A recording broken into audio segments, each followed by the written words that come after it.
Good morning, good morning, good morning, good morning, good morning, everyone. Good morning. Come on in the room. Wake up, wake up, wake up. We are live. Good morning, good morning, good morning, good morning and welcome to Pink Road Chronicles. Come on in the room. Come on in the room. Good morning. Good morning. Good morning. Click, like, tag, share, all of those good things. I'm so excited about what we have, whom we have today with us. Good morning. Good morning to our Facebook family. Good morning to our YouTube family. Good morning. Good morning. Good morning. Come on into the space. Good morning. Come on and type who you are, where you are viewing from. Good morning. Good morning. I see that you're coming. Good morning, Devon. Good morning. Good morning. Can always count on you to be right on up and early with us. Good morning. Good morning. Good morning. Good morning. Good morning. Good morning. Come on in the room. Come on in the room. Let's see. Make sure our Facebook is Morning, set good up. morning. We are. Good morning. Hey, Glittery Smurf. I like that name. Good morning from Baltimore on YouTube. Good morning. Good morning. Good morning. Good morning, everyone. Come on in. Come on in. Come on in. Good morning. Good morning. We want to click, like, tag. Hi, Brandeis. Good morning, Cheryl. Good morning, Yolanda and Floretta. Good morning. Good morning. Come on and tag the folks and let them know that we are here, that we are up, that we are present. I want to see that you are present and accounted for. Mhm. So, listen, before we start, I just want to share this week's announcement with us. First of all, thank you so much for those of you who joined on last Sunday as I talked with Reverend Dr. Victoria Burson about leadership. It was a phenomenal conversation. It was amazing, amazing. Thank you also for those of you who supported yesterday's. If you were here in the Triad area, North Carolina, for those of you who supported the OMG Wellness Bar and One Love Festival, for the culture, show them who we are, curated viewing of Wakanda Forever that was sold out. It was a sold out event. We had a beautiful private reception with some good food and some good drink and some good conversation. And then we viewed the film together. It was phenomenal. I encourage each of you who can to go ahead and to support that movie. It was a beautiful, beautiful movie. And then I just want to share briefly for those of you who are in the Richmond area, and even if you're not, this conference that is coming up this week, beginning on tomorrow, Monday, November 14th through Thursday, November 17th, you can register both virtual and in person. And so I encourage you, for those of you who are not or will not be in the Richmond, Virginia area, you can go ahead and register virtually and or in person. I will be preaching on Thursday, November 17th. I believe it's either at the 10 o'clock or 11 o'clock hour. I have to get clear on that. I am the last person pulling up the anchor, if you will, and I am preaching during the final convocation and University Chapel. So Virginia Union is my undergraduate alma mater, and I am super excited, or as my DMV folks used to say back in the day, I'm super psyched to be present, to be present. So these are your announcements for this week. I want you to govern yourselves accordingly. And at this moment, I am going to go ahead and bring on our guest for today. I see the folks. Hey, yes, you will be processing the For the Culture event and private screening for days to come. What a time. It was. It was. Yes, Mel Chris, thank you. Please, hey, Lawanda, please go ahead and tag all of your folk. Let me bring our family on in. Friends, just a second. Just a second. Mhm. Hey, hey, hey, we are live, and look who we have here. We have the dear brother, Ramal Toon, and our dear sibling, Kendra Frazier. I am going to do what is appropriate. Good morning. I see my people. Hey, Chris Dorsey.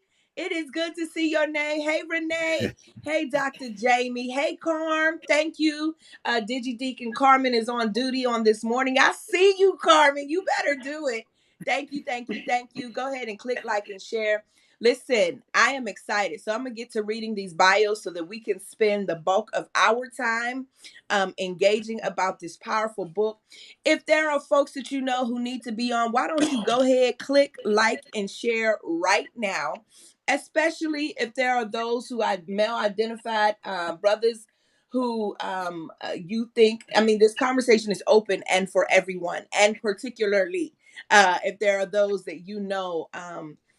Shoot, go ahead and tag your daddy. Okay. Let's go ahead and do that. Let's go ahead and just, this might be the beautiful entrance into the conversation from all that folks need, you know. So if he is indeed on Facebook, go ahead and tag, and, you know, tag your mama too. You know, just Okay. tag everybody.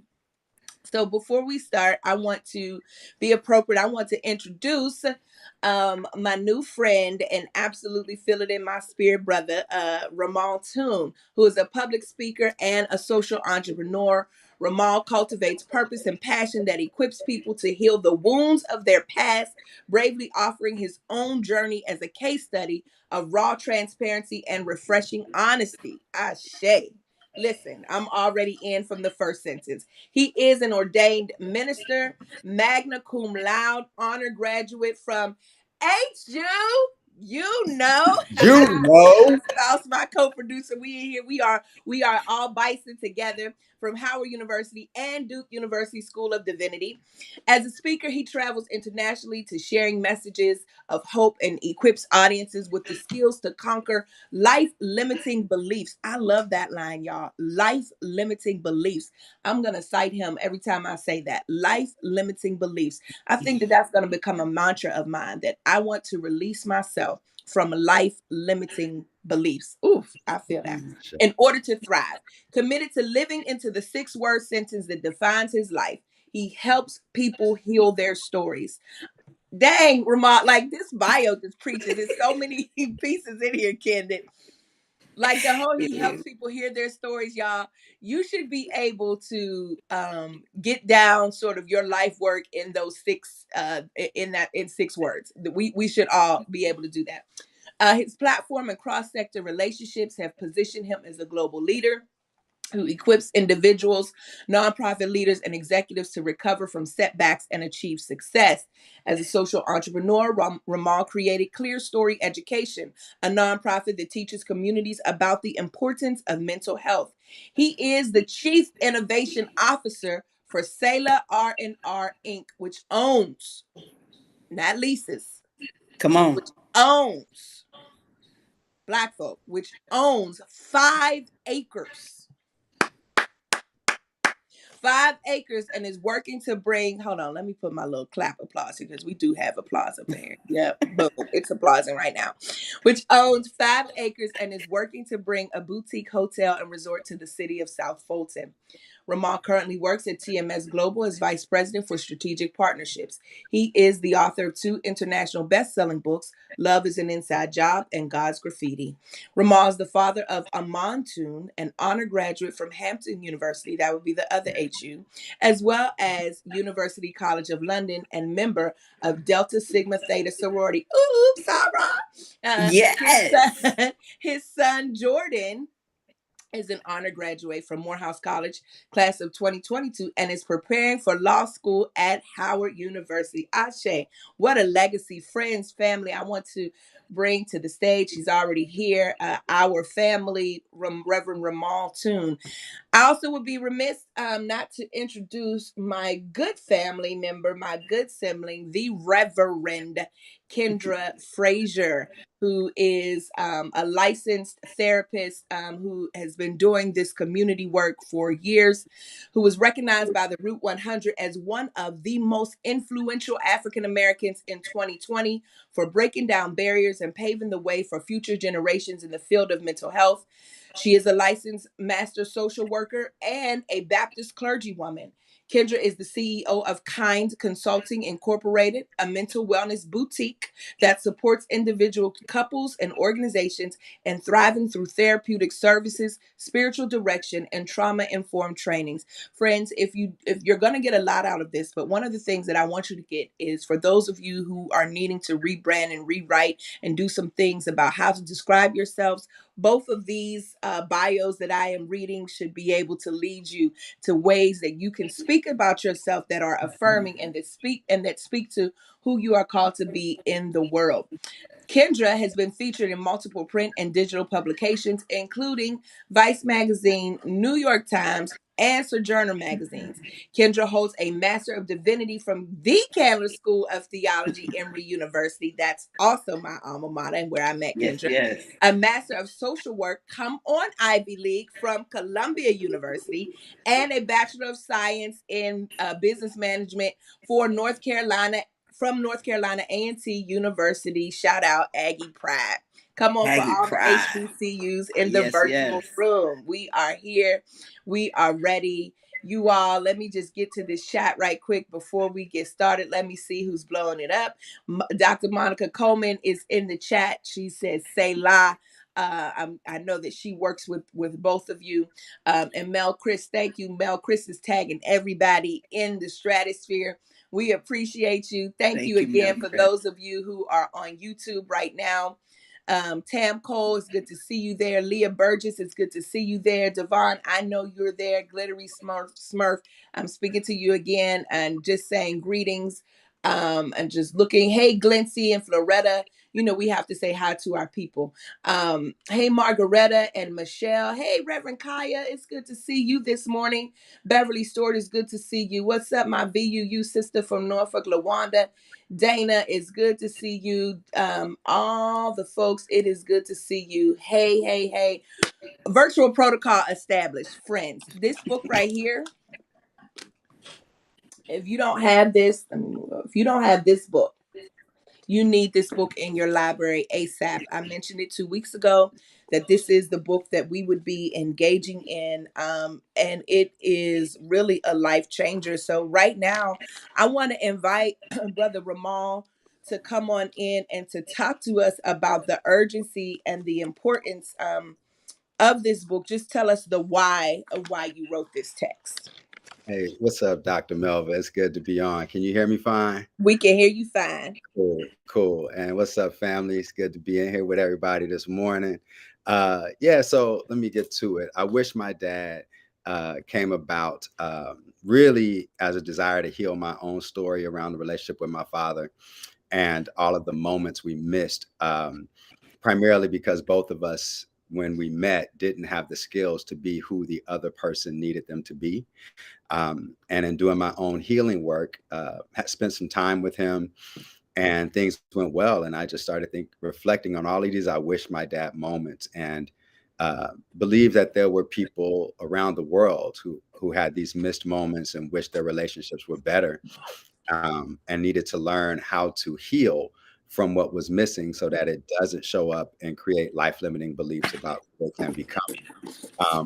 Redeem what can be redeemed and realize that everything that you deserve as it relates to love, affection, and time from your dad then, those things you still deserve now and need to learn how to receive them. So I wish my dad is about building a community of people so that we don't feel alone in the world as we heal our stories, and to allow readers to see that they're not alone in trying to heal from some of what was missing in those relationships. And we have I already claimed it, Kendra Frazier on. Kendra wrote the takeaways for each chapter through the lens of a therapist and social worker to help readers understand how to best use this content and healing their own journey. Ashe. And Kendra, how would you say, how important is your role in writing those takeaways? I believe the role is a critical role in writing the takeaways. I think of the study of epigenetics, this concept that our behaviors, as well as the ways that we experience our environment, can really affect our genes. And we're thinking about, and it's outlined all throughout the book, how generational, we used to call it generational curses, but generational trauma is really passed down through our genes. This is not genetic, so to speak, or hereditary. These are learned behaviors that can also be unlearned. So I think I wish my dad and these takeaways through a therapeutic lens really offers people a roadmap to how to go on their own journey of healing, particularly men, and breaking through some of the traditional masculine ideologies that have been internalized by Black men, particularly, and men in general. Yeah. So thank you both. Customarily here, I like to read a few pieces that just touch me and have us converse from there. So there are a few pieces before we even get deep into the book from Ramal, from the introduction, that I want to read for our listeners and for our Village Keeper community. And this begins with, I'm gonna move around because I have my text underlined, but I'm gonna move around beginning with the sentence that changes everything. So this is the sentence after Reverend Ramal describes his relationship with his father, and he begins to say this: what if my father had been around when I was growing up? What if he had been the kind of father I needed, giving me guidance and affection? Surely his impact on me would have made me a more emotionally sound person. Surely I would have become a better father myself. Men are equipped to move on, lower our heads, and do what's necessary to survive and maybe even thrive. Or so we think. But the absence or shortcomings of a father in our lives is always there, playing a role in who we become. I wanted to hear from other men about their dads' wishes and find out if other men long for things from their fathers that they hadn't received. So I started reaching out to friends and coworkers, men I knew in some capacity, and would randomly invite to my home office for conversations about their fathers. Let me run it back to this part here. Um, Men are equipped to move on, lower our heads, and do what's necessary to survive and maybe even thrive, or so we think. But the absence or shortcomings of a father in our lives is always there, playing a role in who we become. Say more about that. Yeah, I think that one, the ideas of what it means to be a man really haven't served us well. When I look at the people who were teaching me to be strong, don't cry, even around just relationships with women, being tough and carrying burdens and hiding your feelings. When I look at the men who taught me those things in their lives, I'm like, what you're teaching me didn't serve you well. And so it's time for me to question what I was taught, because it was weighing me down. Life was about attainment, but it wasn't about wholeness. And the assumption was that attainment would lead to wholeness, and it never delivered on the promise. And so I had to find new ways of being that allowed me to fully be myself without shame, and live in an unapologetic sense of knowing that it's okay to be fully human. And being fully human doesn't mean you're weak or soft. It just means that you allow yourself to be loved and learn how to love. When it comes to the other aspect of what you were reading, I think that, our relationships with our fathers, or the absence thereof, can sometimes be ghosts in our lives, Mm, that we seek to try to prove someone wrong who was never there. Mhm. We seek to try to live up to their expectations, even though they're not watching. And we end up being a character trapped in a play that's orchestrated by someone else.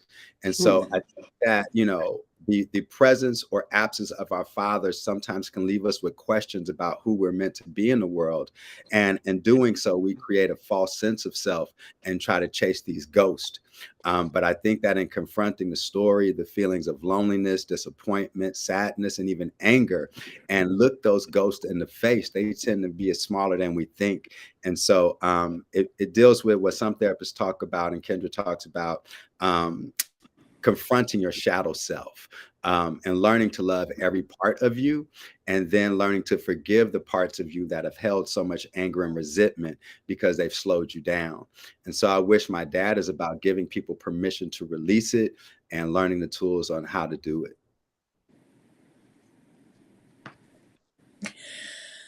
Ramal, I have just been hit with the ghost. I mean, you all, and I know I'm not the only one trying to live up to or almost shadow boxing, if you will, right? I'll add that shadow boxing these ghosts, trying to prove this or that about oneself, and the mental, emotional, and spiritual harm that that brings. People are on here saying, yeah, they're also asking if you all have your water. For those of you who do not know, we usually, when we are engaged in Pink World Chronicles, we keep a glass of water or beverage by us, usually water, when something that we hear hits us and we need the water to nourish us, to help us flow. So y'all saw me, Carmen probably said, because I had to take a sip and just allow it to flow on through me. So such a powerful awareness, such a powerful awareness. Erica Batson said, I just need to sit with this. I really just need to sit with this. Ramal, another thing that blessed me, or that, and this conversation, this text is about the power of vulnerable conversations between fathers and sons.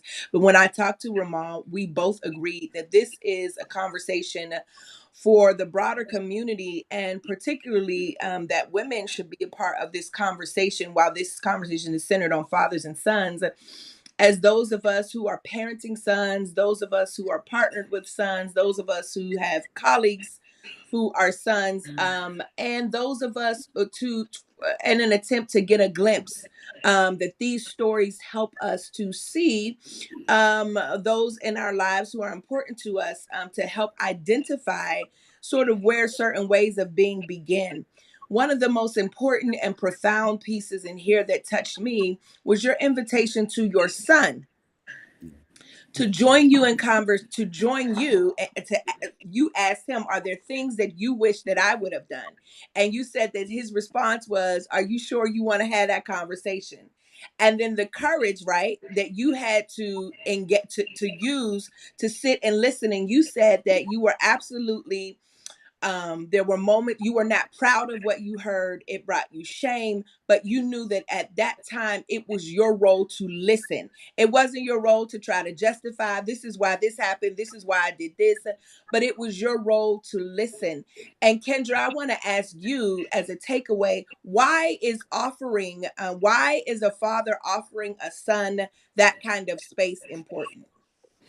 It is critically important. There's so many stories in this book of men talking about not being invited to express their ideas or their thoughts or their feelings, and the level of a lack of self-confidence that can create when we don't invite our sons, specifically since we're talking about this book, to share what's on their hearts and minds. It is a level of devaluation that boys can grow up experiencing when they don't feel like their voices matter and that they are heard.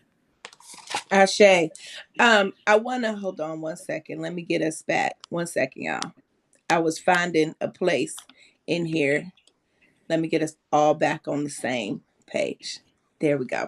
I was finding a space in here because this text is not only for sons, but it is for fathers, right? So it's not just for sons who, wish their dad had, but it is for fathers who not only wish their dads had, but fathers to hear what their sons have desired. That's my takeaway. So I want to go back to reading this page about Ramal's son. On page 7, it says, I knew Jordan's feelings would impact me. This is after he's invited Jordan to have a conversation with him. I knew Jordan's feelings would impact me, cut through me, and shame me. But I knew I had to take the harsh truth to get to another place with my son. I did not want Jordan to be burdened with the unexpressed feelings that would not serve him well in life. I knew all too well what that was like. I wanted him to release the baggage that really was not his. It was mine. It was time for him to unload it. Mm.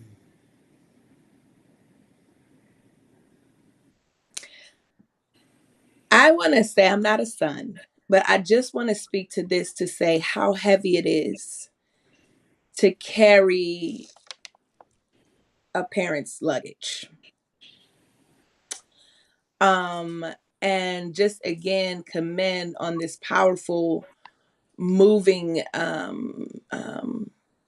very adult and very healed, or at least in the process of healing, way of offering your son liberation, of offering your son healing, of offering your son wholeness without the need to justify. Talk about that a little bit.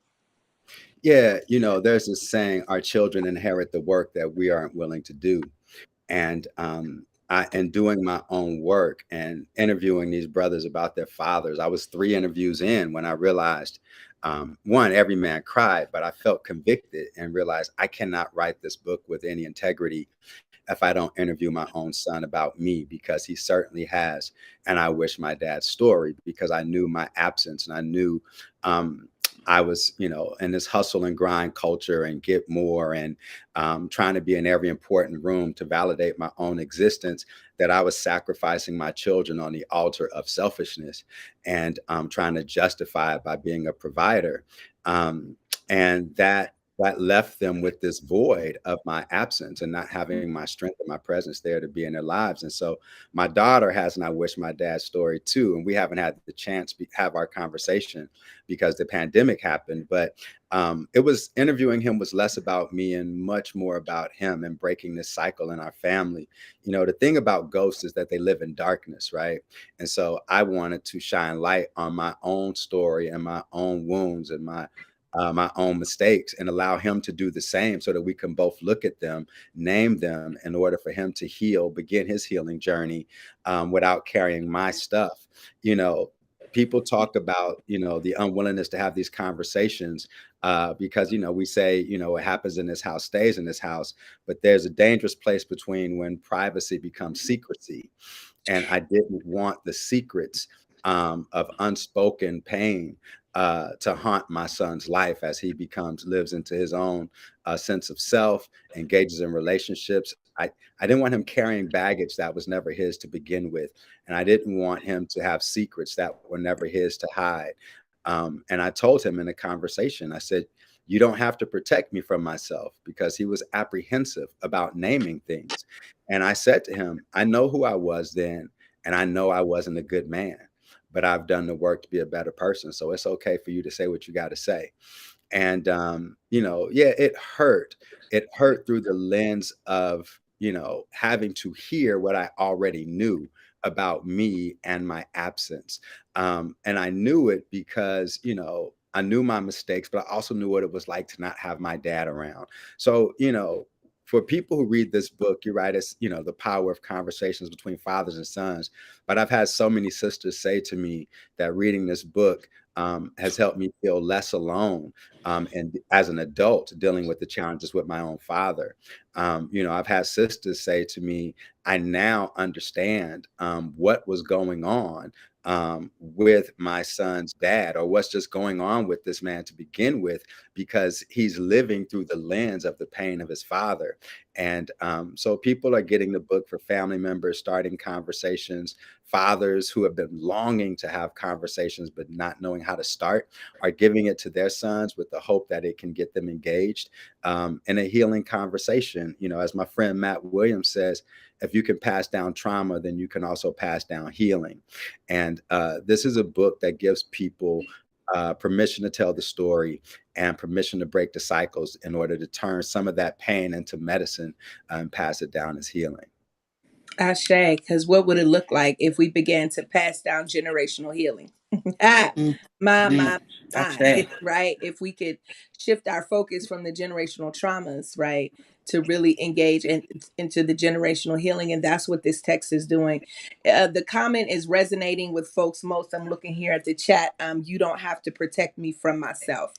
I know who I was then. I know it's hitting so super deeply for me. And I talked about this is why this conversation is on time. I talked about this with our Village Keeper community a couple months ago because I had to have a conversation with my own mother that attempted to go left, but I was clear then that it went left a little bit because I was feeling like I had to protect my mother from her own story, right?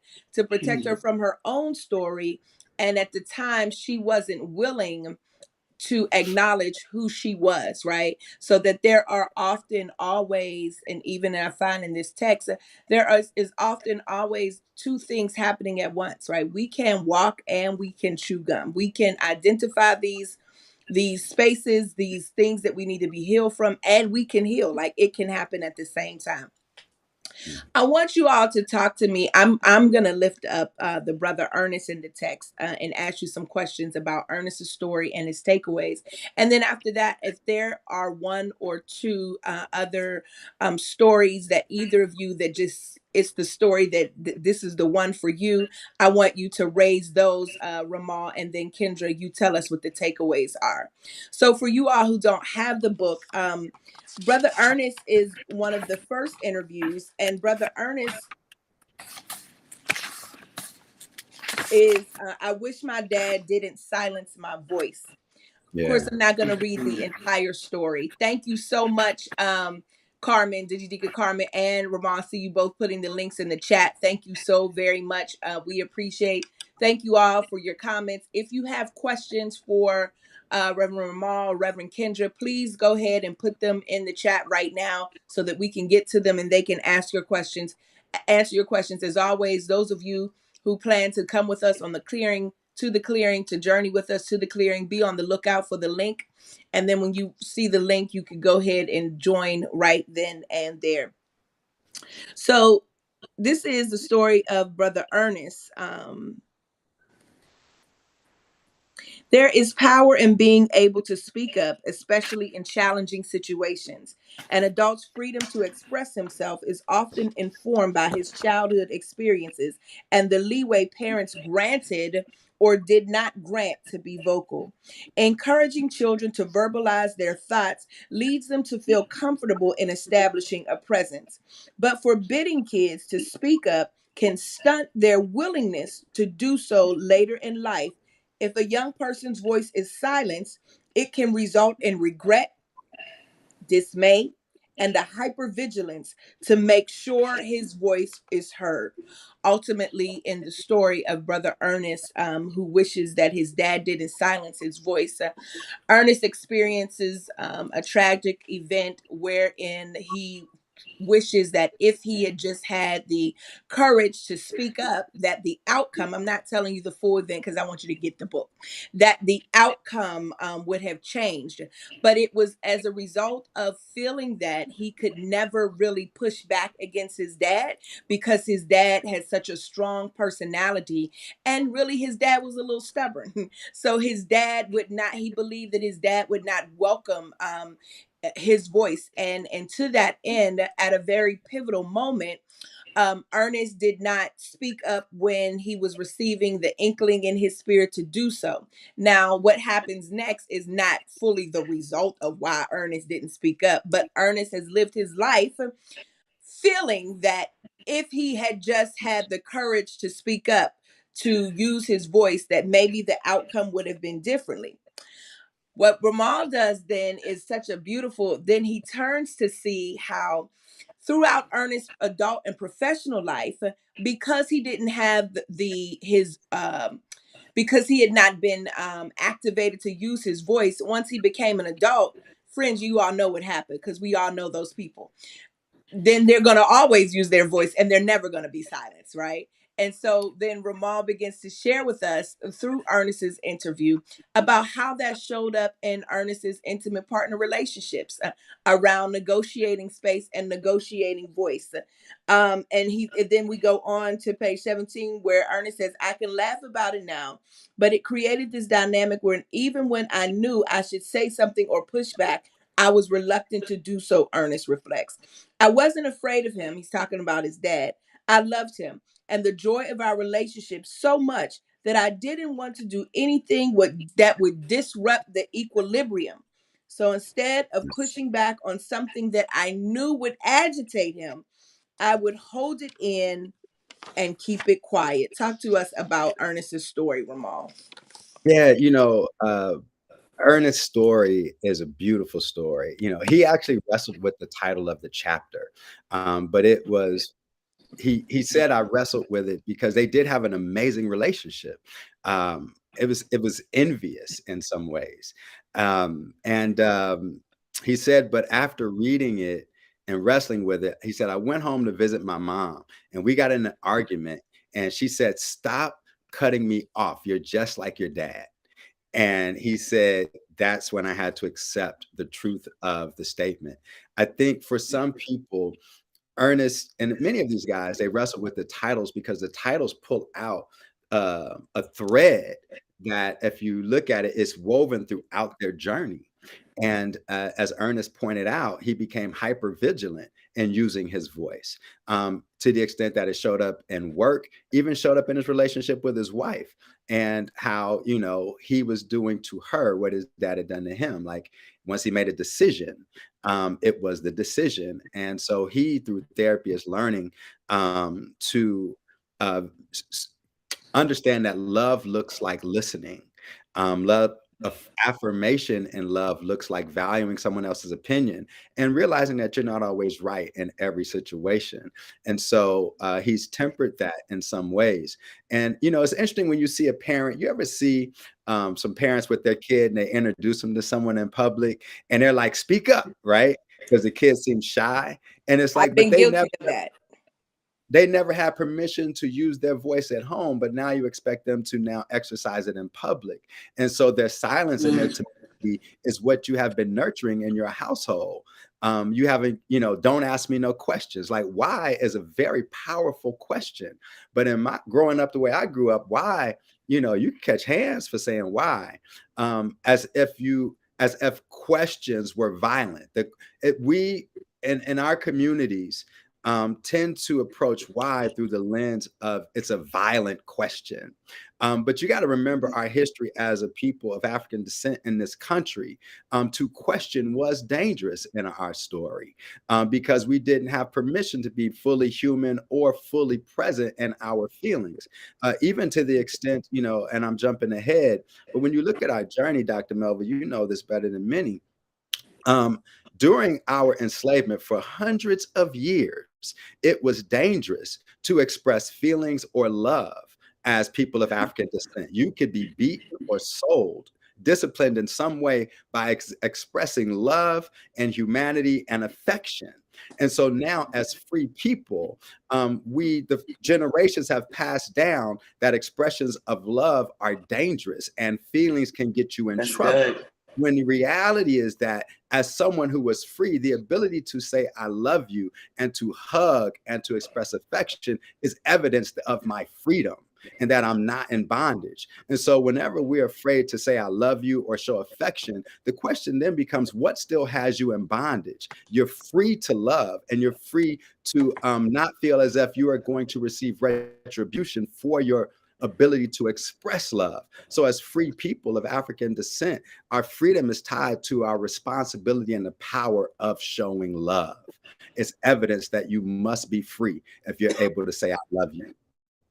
Listen, I bent down because I done took off my shoe because I'm ready to throw my shoe at this screen.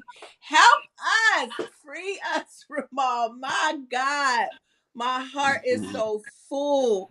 These comments, this comment section, people are really, really resonating with what you are saying. People are purchasing the book right now. Folks are saying this is early holiday gifts, but more than that, you are really helping us. You are really helping us to look at ourselves, right? And look at these relationships and the ways that we've shown up that are not helpful. There's a part in here around gratitude and healing from grief that I think is so powerful. It says that Ernest is now able to interpret the traumatic experience through the lens of who he is now as an adult rather than through the eyes of the 13-year-old child. I found this to be important when working to heal an emotional childhood wound. That when we reflect on the pain of the past, we often approach those memories as if we are still a vulnerable child. We end up feeling what we felt back then as if Mhm. that's still the person we are right now. The healthy approach is to position yourself as if you are on the outside of the story, reflecting on the memory and on the child you once were. Kendra, help us Mhm. this power, the need for us to interpret these experiences not through the lens of who we were as children, but through the lens of who we are now. Hmm. It is really the essence of what it means to do trauma work as a therapist and to be on the receiving end as a therapeutic partner that I might work with. What we're really naming when you say this idea of shadow boxing our ghosts is really trauma retentions that we've picked up from unhealed trauma that we've taken through multiple family systems in terms of generationally. So when we hear Ernest say, I am looking at this from my functional adult self and not from my child regress self, because how trauma lives in our bodies, it can take us back to something that triggers us in the current day, can take us back to something that we experienced as a child. And then we respond based on our 9-year-old, 10-year-old, 13-year-old, 14-year-old self. And really, Ernest, and when we don't heal trauma retentions, it can show up as we may make up, well, this is just Ernest's personality. He just cuts people off. Or this is just Ernest's personality. He just shuts down, for an example, when both of the spectrums are really about Ernest protecting himself. So Ernest has found a way through his intentionality around his own healing to find the balance for himself of when to speak and when to be silent. And when he is engaging in a way that is from a child place of regression as opposed to his functional adult self, which is a message for all of us because we all do it. We Yeah. all do it. We all do it. You all, do you have some questions? Questions. I know that it's hitting you hard. I'm reading your comments, but let us know if you have some questions that you want to ask both Ramal and Kendra. I want to ask you, thank first again, just thank you so much for this offering. When I'm looking at the various titles, there were several that are calling to me that I've not had an opportunity to read yet. But if you would, in a way that would still allow us to read the story, if you, here's the one that calls to me, and it's probably personal, and I'm sure, not probably, I'm sure it is. Yeah. Without even, I've not even read his story, but the title, I Wish My Dad Loved My Mom More, from Hmm. Joe Ramal. Yeah. Yeah. Joe is one of my close friends. Joe, again, reading that title, he was like, my dad loved my mom. But when you look at, he made the statement in the chapter. And when you look at Joe's story, what you will find is that Joe became what he's conflict averse. Joe wants everyone to get along. And it is because of the stress in his home growing up. His mom and dad, argued a lot. There were situations where he had to come home to make sure everybody was okay. And so even though he knew his dad loved his mom, what love tended to look like was provision and protection.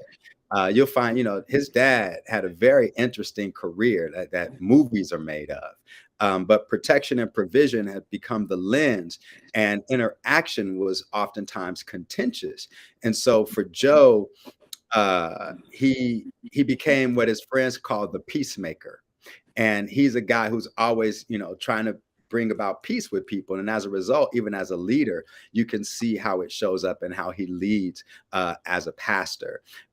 Conflict is something that makes him uncomfortable, but he'll deal with it with the goal of making sure everyone is okay. And in some situations, there's a right and a wrong. But when you're trying to be the peacemaker, you try to make sure everybody feels right. And in essence, sometimes you perpetuate a situation without bringing it to resolution. Ashe, Ashe. Kendra, do you remember what your takeaway was in that chapter? I can't. And I just read Joe's story. What I will say is that with Joe's father being navigating the world and life through the Jim Crow South, and having the line of work that he had, I believe he worked in government, right, Ramal? Yeah. And having to be in the encounter of systematic racism, layered with some of the ways he grew up, it created space where I'm sure he had to bifurcate parts of himself and Yeah. isolate parts of himself to survive. And he brought that into his family system. And I'm sure some of the angst that he felt, he took it out on his wife. And so I think of toxic stress environments when we normally don't think of verbal abuse or growing up witnessing emotional abuse, or emotional neglect as toxic stress. But these are adverse childhood experiences that impact children, whether implicitly or explicitly. And I don't think oftentimes parents are thinking that their kids are being impacted, even at 2 years old and 3 years old, by screaming and yelling and harsh language, but it shows up in the way they navigate their adult relationships. So I think that's captured well in Joe's story, how Joe had to step in and often be the protector, for his mom and for his family, making sure everything was okay. And I love Ramon's language of being averse to conflict, because so many of us can relate to that, how we silence our own voices, or have to use our own emotional bodies as sacrifices for other people to be well, and we don't get what we need. So I think that that's reflected in Joe's story. Yeah. Ashe. Go His, ahead, Ramon. No, you go know, ahead. a lot, what his story pointed out, and I think Kendra was alluding to as well, a lot of these men didn't live integrated lives, right? So everyone I interviewed and I tell their story, I always started out with, what kind of man was your dad? And then the second question, after they talked about the man he was, I would say, well, what kind of father was he? And rarely did the two connect. There was this public persona, and then there was the private person. And like in Rudy's story, I wish my dad was faithful to our home, was loyal to our home. He tells how he hung out with his dad so often because he wanted to experience the fun loving, guy that everyone in the neighborhood knew, because that's not who he was at home.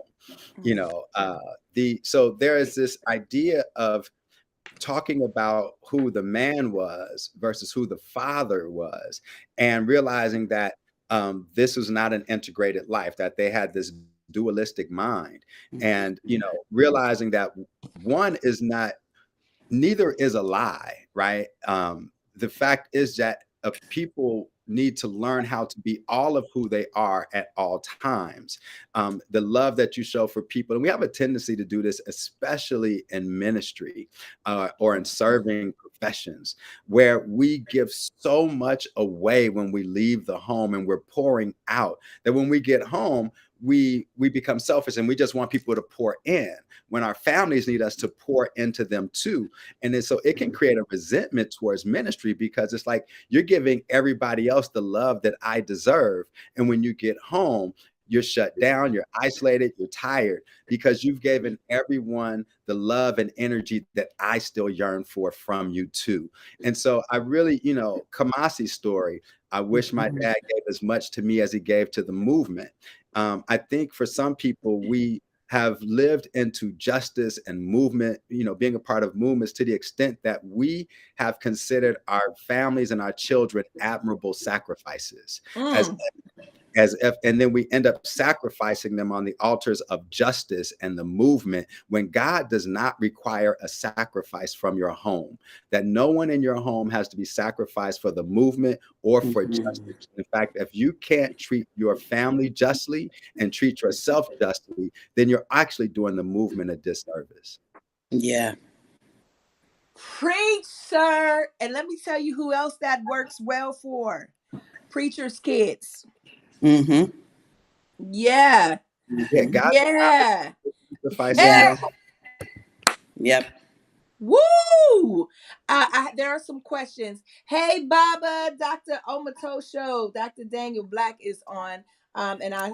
Mel Christopher said that this I Wish My Dad is a good conversation piece for Dr. Black's new book, Don't Cry for Me.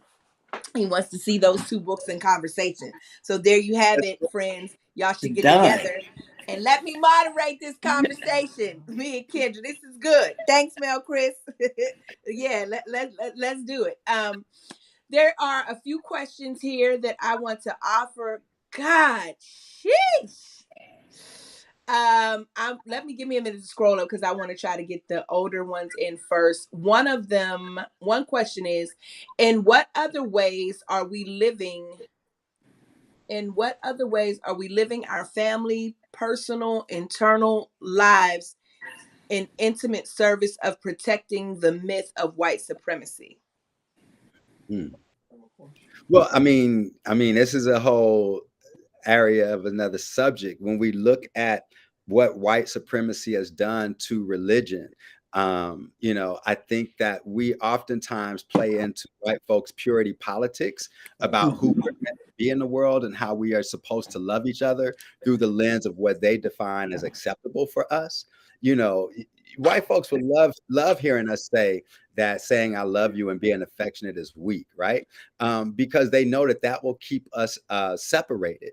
And you got to remember, during our enslavement as people in this country, the reason someone could be punished or sold by expressing love and affection was because they knew that would make that person dangerous. Because when they saw that you loved and cared for someone, they knew that you would also fight for that person. So when we hide our feelings and we aren't willing to say I love you and show visible forms of love for each other, people will know that we are a threat to ourselves and not to them.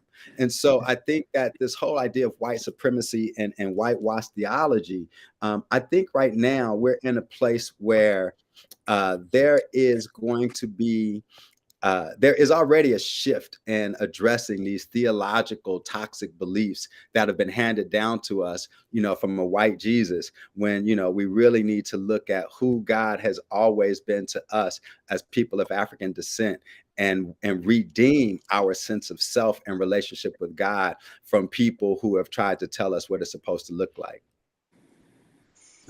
Ashe. Ashe-o. Another question we have is, how do we create new ideas of fatherhood beyond protecting and providing?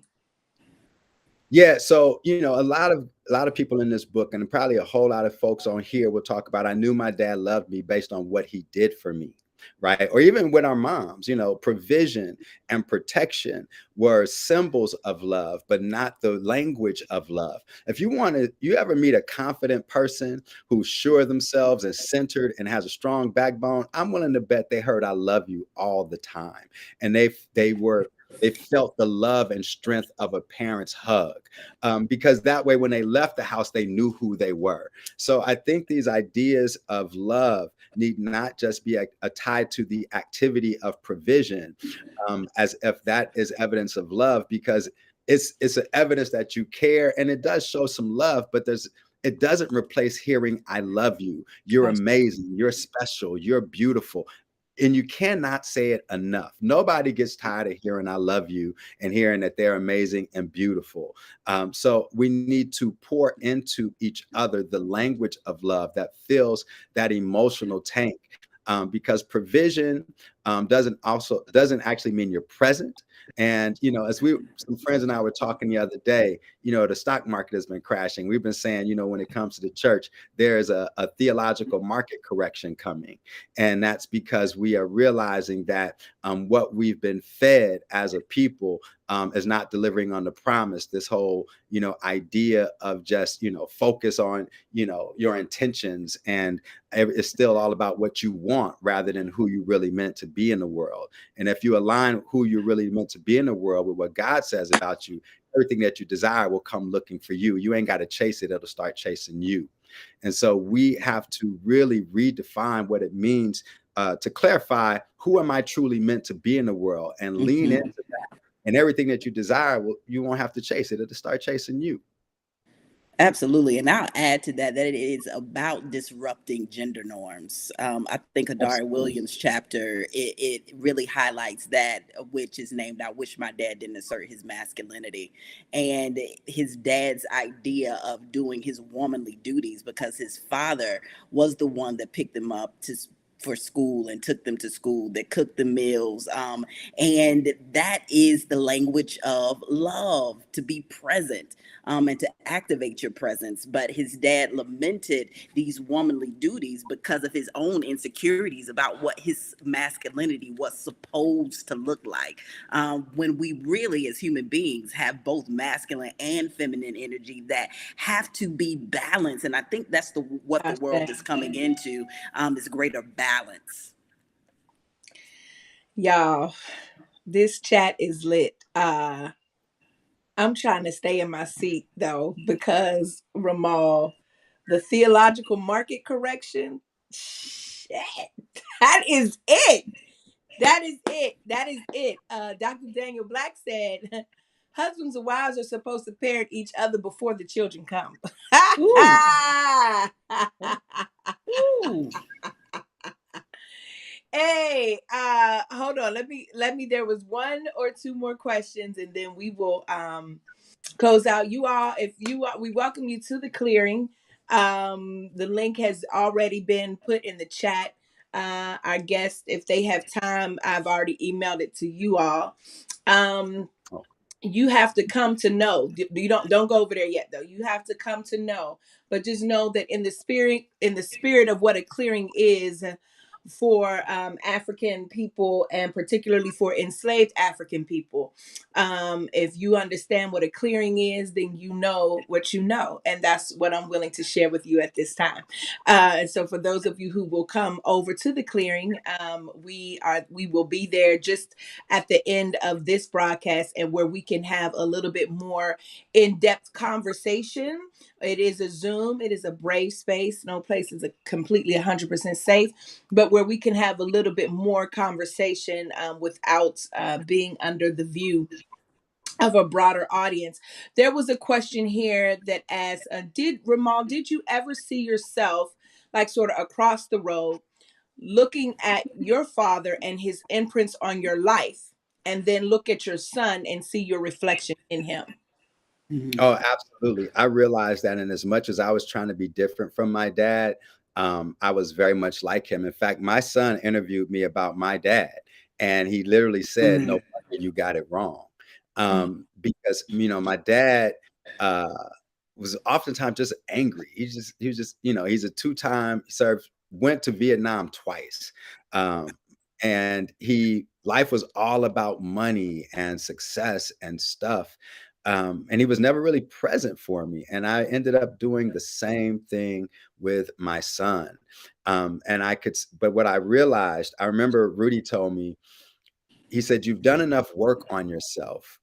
Because at the time I was going to see my dad. He said, "You are now able to love your dad the way he needs it, even if he's never able to love you the way you need it."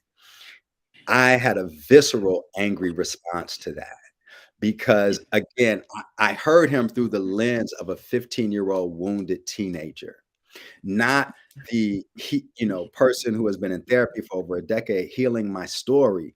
And by the time I went to see my dad, I chose to show up based on who I am now, not who I was then. I am not a wounded 15-year-old. I am a grown man in pursuit of my own healing, and I am capable of loving him. Whether he is capable of loving me back anyway, I will not concede that power to him of how I show up to love. And so, and seeing my dad in me, I'm now shifting how that shows up, and being very intentional and almost aggressive in making sure aggressive with expressing love, which is the premise and intention of this book. There's a section in this book, you'll see my son and I's entire interview, and who I was just not a good human.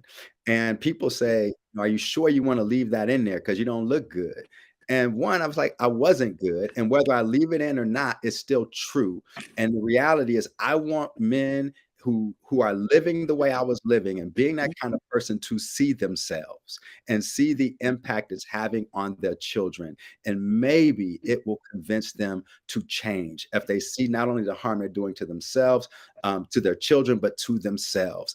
That in order, the Bible says they overcame by the blood of the Lamb and the word of their testimonies. And so, they say a testimony is good for the soul and bad for the reputation. But I'm at a point where I don't give a damn what people think about me, as long as it's going to be about the healing of other people, so that they would confront their ghosts and get free and allow themselves to love and be loved unapologetically.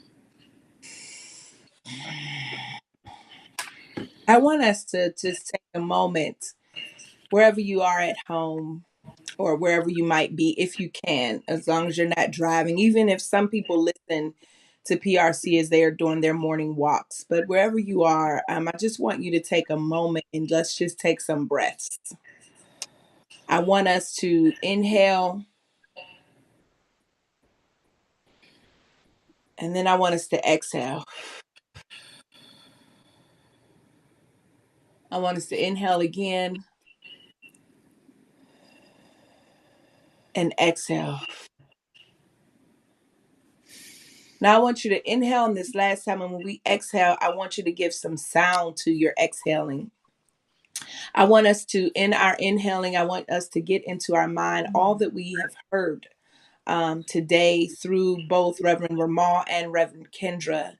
And then exhale, exhale that energy that has just been sort of stuck inside you, energy that is not really helpful or conducive, so that it can move around and can turn into something helpful and productive. So let's take that inhale in. Exhale.